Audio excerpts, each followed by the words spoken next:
Nous allons étudier ensemble dans cette partie deux méthodes permettant la mesure de la tension de surface. D'autres méthodes pourront être vues plus tard dans ce MOOC. La première méthode sera la méthode de la goutte pendante, basée sur l'analyse d'une goutte pendant à l'extrémité d'une seringue. Nous aborderons tout d'abord la résolution historique, puis celle utilisée actuellement. Nous verrons également qu'il est possible de déterminer la tension de surface d'un liquide en pesant des gouttes de ce liquide. C'est la méthode de Tate. Comme nous l'avons vu, la tension de surface est une caractéristique de la surface libre d'un liquide. Elle dépend de nombreux paramètres, comme la température ou la nature du fluide au contact du liquide, de l'air ou un autre gaz, voire même un liquide. La tension de surface est également très sensible à l'état de propreté de l'interface, elle-même liée à la présence de molécules tensioactives.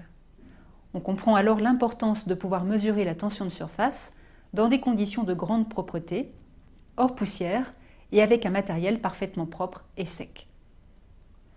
Nous allons évoquer ici deux méthodes de mesure de la tension de surface, la méthode de la goutte pendante et la méthode de Tate. La méthode de Wilhelmy et la méthode dérivant de la loi de Jurin seront traitées dans les compléments.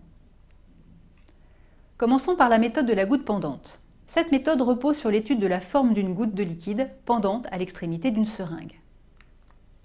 Cette forme résulte de l'équilibre entre les forces de gravitation et les forces de tension de surface. Les petites gouttes ont tendance à prendre une forme sphérique, car les effets de tension de surface sont liés à la surface de la goutte. Or, pour un volume donné, la sphère est la forme géométrique présentant la surface minimale. Par contre, le poids de la goutte est lié, lui, à son volume. Les effets de la gravitation entraînent une déformation dans le cas des grosses gouttes. Cette vidéo illustre les effets de la pesanteur sur la forme d'une goutte pendante à l'extrémité d'une pipette. Dès que la goutte a un volume important, les effets de la gravité l'emportent sur les effets de tension de surface. La goutte se déforme et peut même finir par se détacher. Nous allons maintenant étudier de plus près une goutte pendante à l'extrémité d'un tube et présentant un axe de symétrie verticale. La somme des forces de tension de surface s'exerçant sur la goutte est verticale et dirigée vers le haut. Le poids est lui vertical et dirigé vers le bas. Faisons une analyse simplifiée de cette situation. Appelons grand R le rayon du tube auquel la goutte est fixée. Le périmètre de contact est donc 2π fois grand R. La norme de la force de la tension de surface est proportionnelle à la tension de surface et au périmètre de contact. Faisons maintenant l'approximation que la goutte est sphérique, de rayon Rg, comme l'indique le schéma. La norme du poids est proportionnelle à la masse volumique ρ du liquide et au volume de la sphère. La goutte étant à l'équilibre, le bilan des forces permet d'égaliser la norme des deux forces. On en déduit ainsi la tension de surface. Cependant, le poids de la goutte est sous-estimé dans cette approximation, car on ne tient pas compte du volume de liquide dans la jonction entre le tube et la sphère. Considérons maintenant une analyse plus fine de cette goutte. L'équation de Young-Laplace dicte le profil de la goutte. Dans cette expression, Y représente l'ordonnée d'un point M à la surface de la goutte, l'origine O du repère OXY étant le sommet ou apex de la goutte. R0 est le rayon de courbure au sommet O, tandis que R1 et R2 sont les rayons de courbure principaux au point M. Delta ρ est la valeur absolue de la différence de masse volumique entre le fluide dans la goutte et le fluide environnant, par exemple l'eau et l'air, et G est l'accélération de la pesanteur. Enfin, gamma est la tension de surface que l'on souhaite déterminer. Nous allons tout d'abord considérer la méthode de résolution historique, avant l'avènement de l'informatique. La résolution de cette équation de Young-Laplace n'est pas triviale.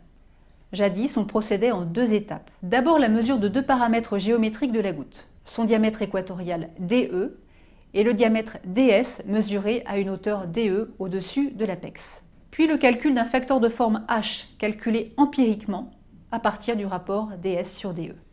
Ce facteur de forme est lié à la tension de surface.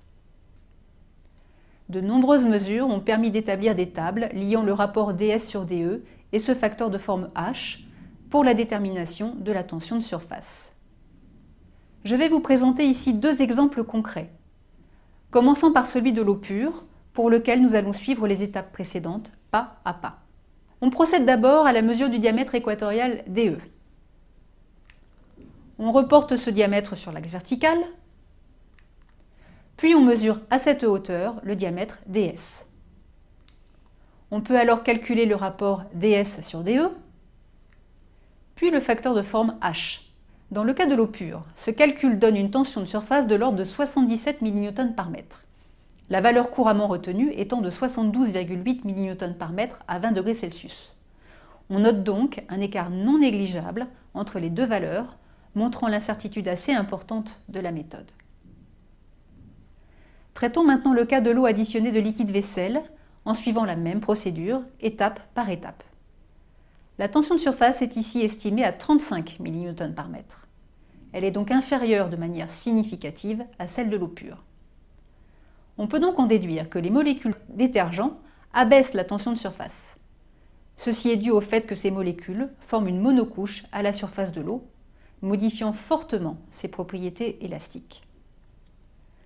Voyons maintenant la méthode actuelle de résolution de l'équation de Young-Laplace. L'avènement des algorithmes de calcul, couplés à la réalisation d'images numériques, permet désormais de donner des résultats plus fiables. Ces méthodes permettent d'ajuster le profil expérimental de la goutte au profil théorique déterminé après résolution de la loi de Young-Laplace, en donnant accès à la tension de surface, mais aussi au rayon de courbure. Notons que la résolution de cette équation permet également de déterminer la tension de surface au niveau d'interfaces enfouies entre deux liquides, et dans le cas de gouttes montantes. De telles gouttes sont observées par exemple dans le cas du dodécane dans l'eau.